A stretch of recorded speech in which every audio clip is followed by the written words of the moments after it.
Ya, jóvenes, espero que estén bien. Vamos a hablar sobre el cálculo de estado de oxidación, pero primero hacer un pequeño resumen de lo que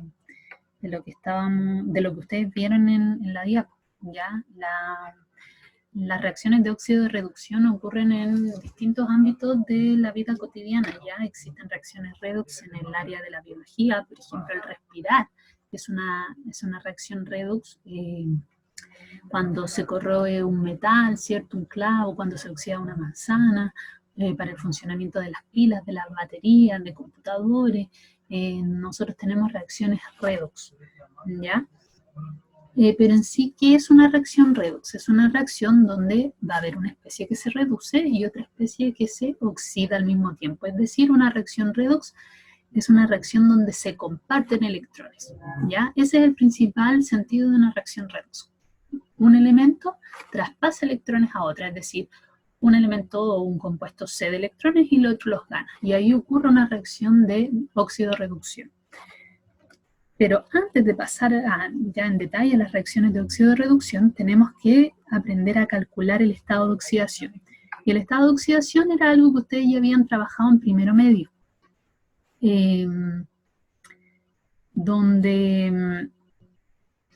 donde lo que hacían era buscar el estado de oxidación, por ejemplo, para poder poner el nombre a un compuesto químico.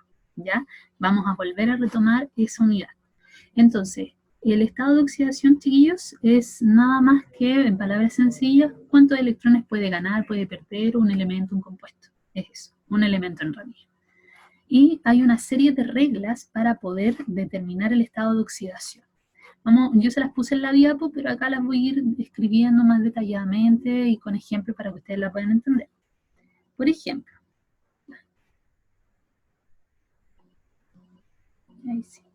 Por ejemplo, una primera regla dice que los elementos monoelementales, ya, los monoelementos, por ejemplo los que estoy anotando acá, van a tener un estado de oxidación cero. ¿Por qué van a tener un estado de oxidación cero? Porque si nosotros nos fijamos, este es un monoelemento, no tiene carga, ¿ya? No tiene una carga total neta, que le vamos a llamar a eso. Es decir, no hay ningún signo ni positivo ni negativo. Por lo tanto, cuando tenemos un monoelemento que está en estado neutro, el estado de oxidación, el EO, va a ser igual a 0. Entonces esto va a ser igual a 0.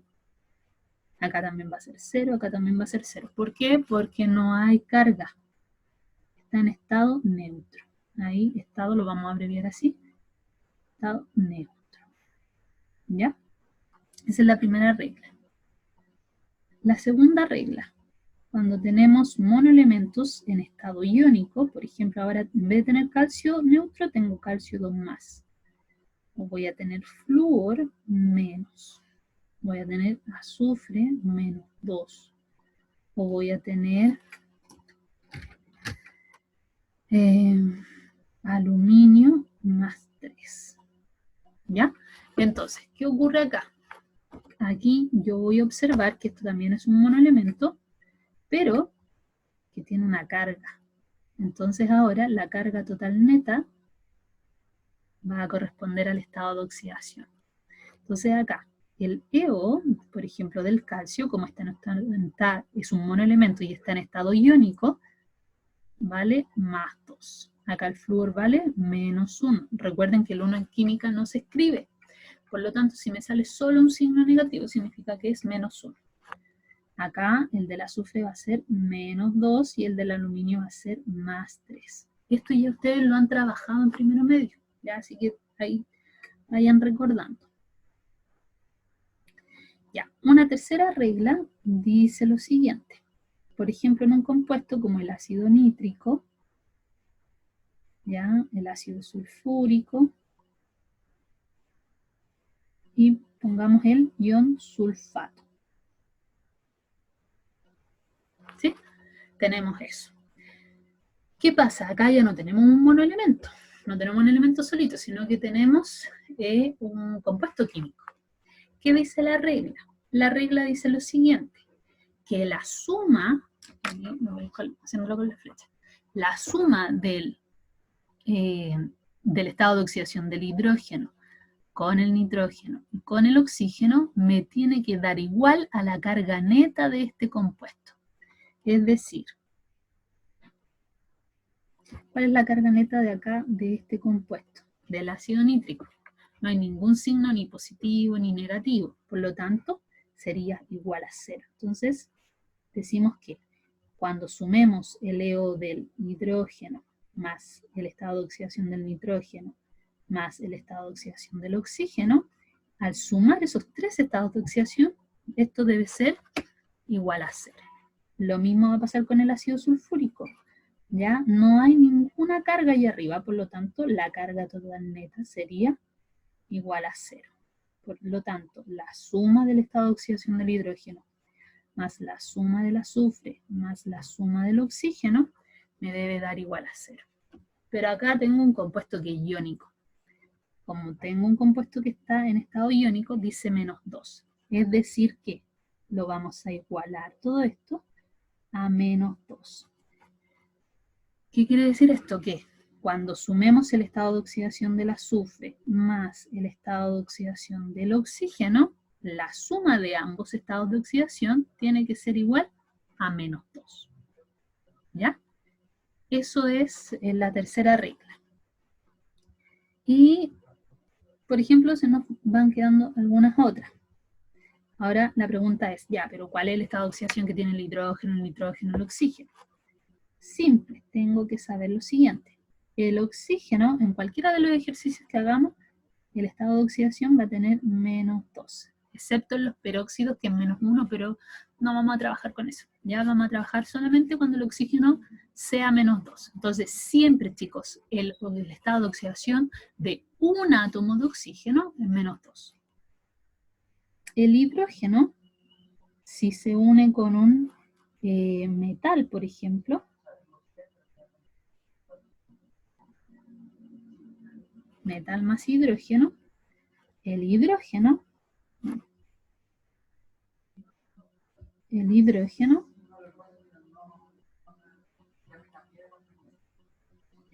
va a tener estado de oxidación menos 1. ¿Ya? Y ahora, cuando el hidrógeno se una con un no metal, por ejemplo acá ahora, cuando el hidrógeno se une con un no metal, generalmente está siempre a la izquierda, por eso lo pongo de los primeros, más un no metal, el hidrógeno va a tener un estado de oxidación más 1. Ejemplos, aquí no los había puesto. Por ejemplo, el hidruro de hierro 3, por decir algo. ¿Ya? Entonces acá el hidrógeno va a tener un estado de oxidación menos 1. Pero si tuviéramos el ejemplo del ácido fluorhídrico, acá el hidrógeno va a tener un estado de oxidación más 1. ¿Ya? Y me está faltando la última,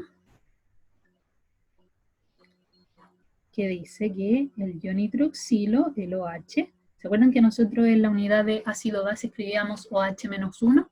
Eso quiere decir que todo el compuesto OH, todo el ion hidroxilo, tiene un estado de oxidación menos 1. El OH siempre va a actuar en bloque, ya que no sé, acá el oxígeno no va a valer menos 2 y el hidrógeno no va a valer más 1, menos 1, sino que todo el OH, su estado de oxidación va a valer menos 1, ¿ya? Entonces, ahora hagamos un par de ejercicios. Voy a dejar esto ahí para que lo anoten un poquito. Ya. Y vamos a borrar y vamos a hacer un par de ejercicios.